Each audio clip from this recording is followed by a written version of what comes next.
from nice and low this week, guys. We've got a workout which consists of 100, 80, 60, 40 and 20 meter shuttles, and the movements are going to be shuttle sprint, broad jump and bear crawl. Okay, so you'll do 100 meters of shuttle sprint followed by 100 meters of broad jump and 100 meters of bear crawl, and then you'll do the same through 80, 60, 40, 20 meters. Alright, so in the beginning you're going to need to show that you've got a 10 meter shuttle.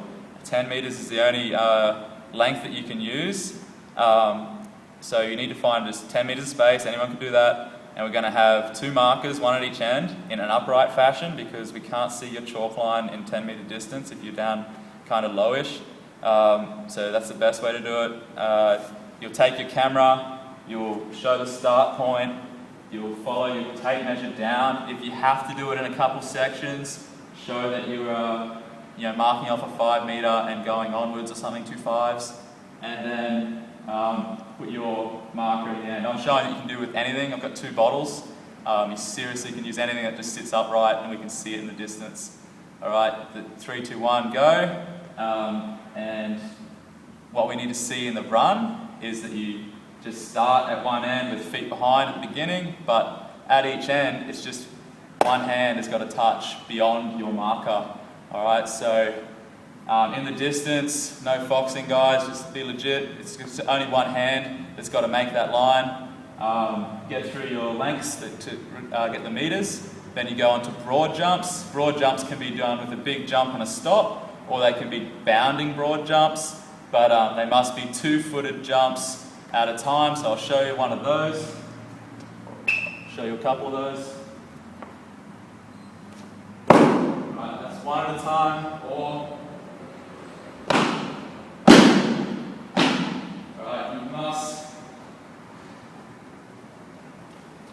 you must jump past the final line. You can't just step over it because you ended 10 centimeters short. You must jump over before turning around and commencing the next length.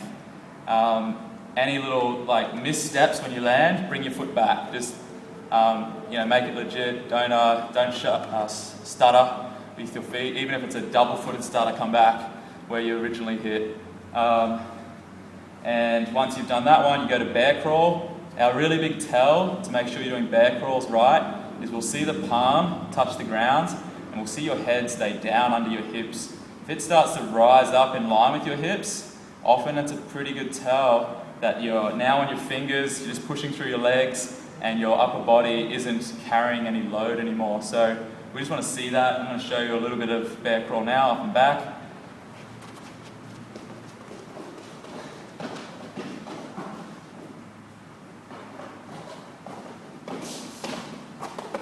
Alright, I did 2 versions. I went forward like a quadrupedal movement and all 4 limbs were working in a different sort of cadence, and then I came back with both arms and both legs doing at their own cadence again. You can do that sort of galloping one, but just keep that load and your palms getting fully loaded each time you take a crawl in a better one of a word.